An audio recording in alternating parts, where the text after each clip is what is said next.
Class, welcome to week 13 of criminology. We only have 2 more weeks left of class, so I'll make a few comments on our last discussion boards. And congratulations that you completed the last discussion board. That was discussion board 10. Each one was worth 10 points. We had, 12 points. So you, for this semester, 120 points total for the discussion board. So I'll make some comments on that. And then our last 2 weeks of class, week 14 and week 15, that's all about your oral presentations that I'll talk to you about briefly. I already put a sign-up sheet.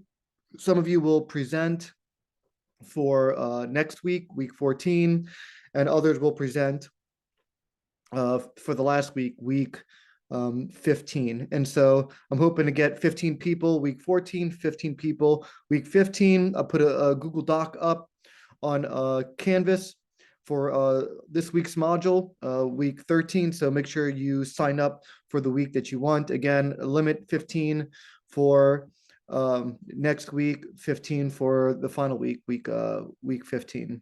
And your final paper is due May 5th, although there's a grace period of 2 days. So the semester ends on Friday, May 5th. You can turn in your paper anytime during the weekend, preferably before Monday. So due date for the final paper again is May 5th, but you have a grace period over the weekend. So just make sure you have it turned in before that Monday. So again, May 5th, and then turn it in. You have a 2-day grace period over the weekend. And that final paper is worth 200 points, which includes your oral presentation, and then providing 2 in-depth responses to class colleagues in their oral presentation. That's part of your final grade for the final paper as well. And so let me take you through some of this. First, really good last discussion board, highly encouraging.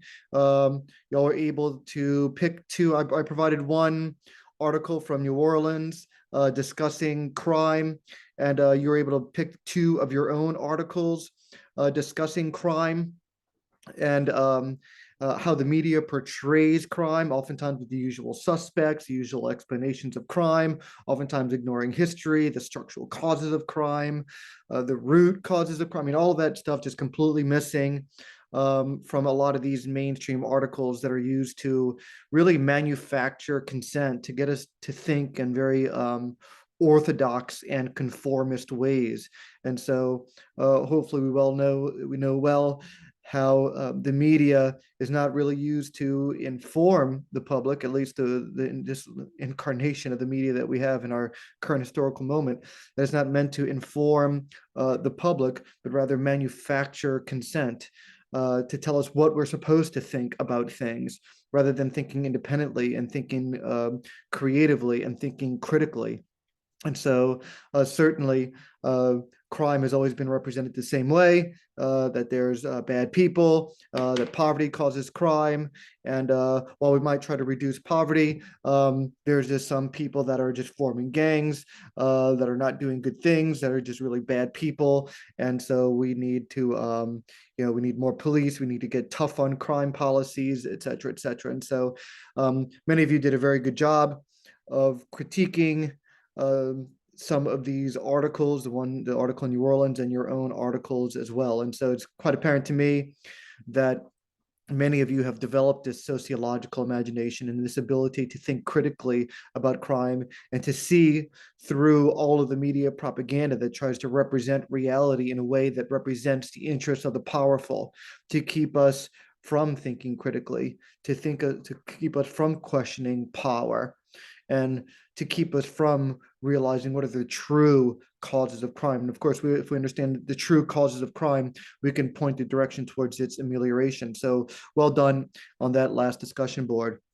Okay, and so now I'm going to talk about, here's my dog is sitting here joining us here. She's very sleepy. Her name is Lanyap, which means a little something extra in New Orleans French Creole speak.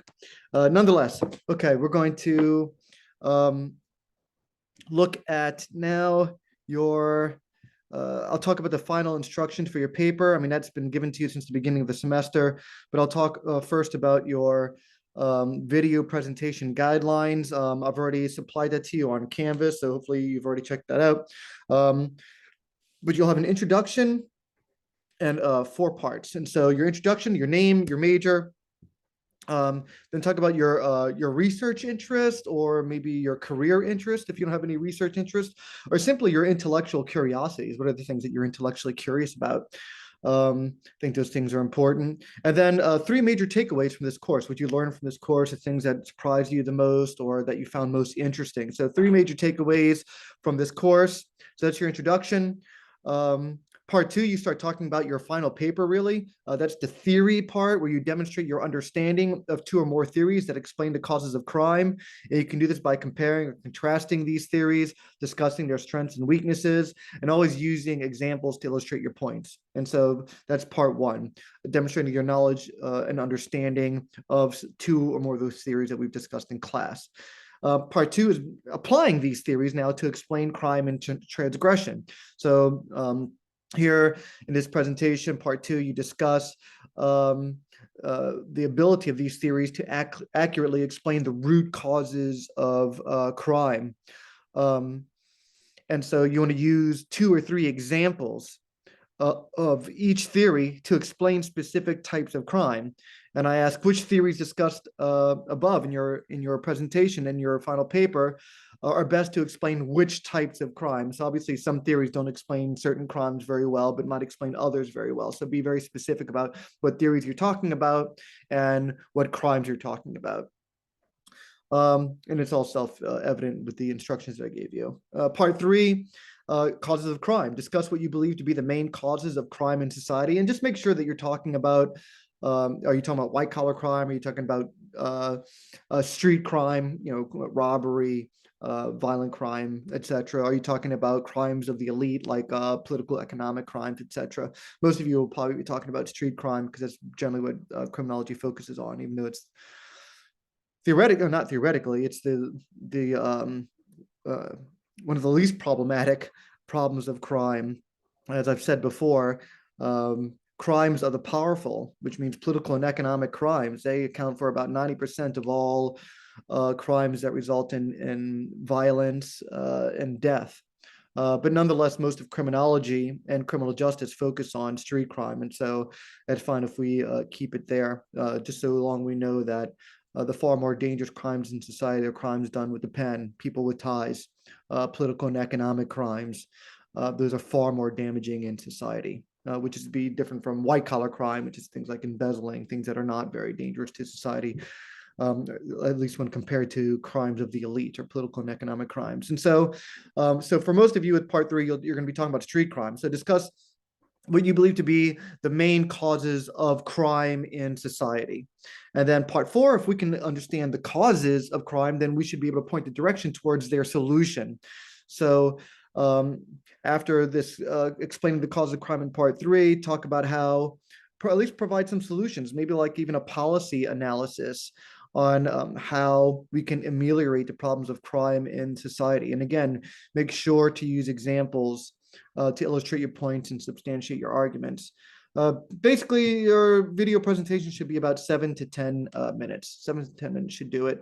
And again, your final paper is based upon not only this oral presentation, but 2 comments that you give to class colleagues on their video presentation. So when I look on Canvas, I'm going to be looking for your oral presentation, then 2 comments that you provided to other of your class colleagues to their oral presentations as well.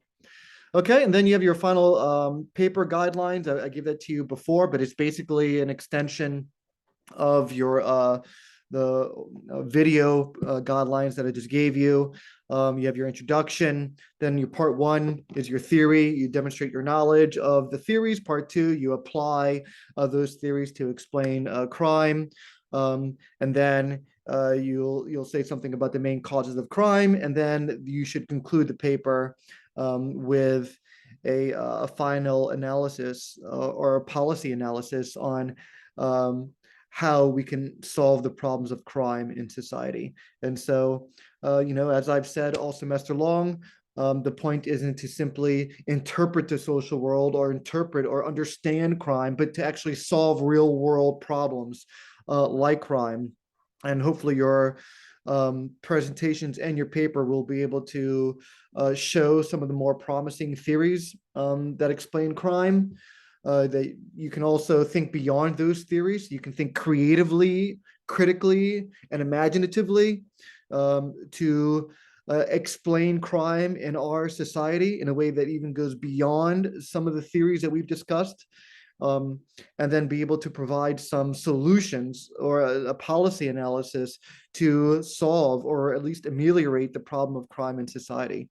And so I very much look forward to that. It's been a great semester so far, and keep it strong. A lot of students at first might be or at least some students at first are sometimes skeptical or hesitant or feeling a little bit would be intimidated by making a video presentation. But in the end, students tell me that they're glad that they did it, that they really enjoyed it.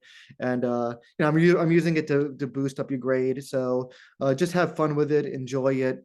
Talk about, what you want, be as critical as you want, be as creative as you want. And students again usually find it a joy, even if intimidating at first, a joy in the end, and they're always glad that they did it. And it's always I think interesting for everybody else in the class to hear everyone else's voices. And so I very much look forward to the next couple of weeks. That's really all I have for this week. To prepare for your oral presentations, to prepare for your final paper, and so do that. And I'll see y'all on the discussion boards next week as you give your oral presentations. By the way, very easy to submit an oral presentation. You can just go on Canvas and use Zoom, or you can use your own Zoom, and then you'll upload your presentation to your own computer, and you can put it either on something like YouTube, or you can just designate a link somehow and post it right on Canvas. It's fairly easy to do. You can ask any other of your class colleagues. You can ask tech support, or you can ask me. Really easy process. You just get a link, post it on Canvas, and then we'll all be able to watch your presentation. And then we'll be able to make comments. And so again, great so far. Let's finish this semester strong, and very much look forward to seeing what y'all got and for your oral presentations. And so thank you very much, and take care.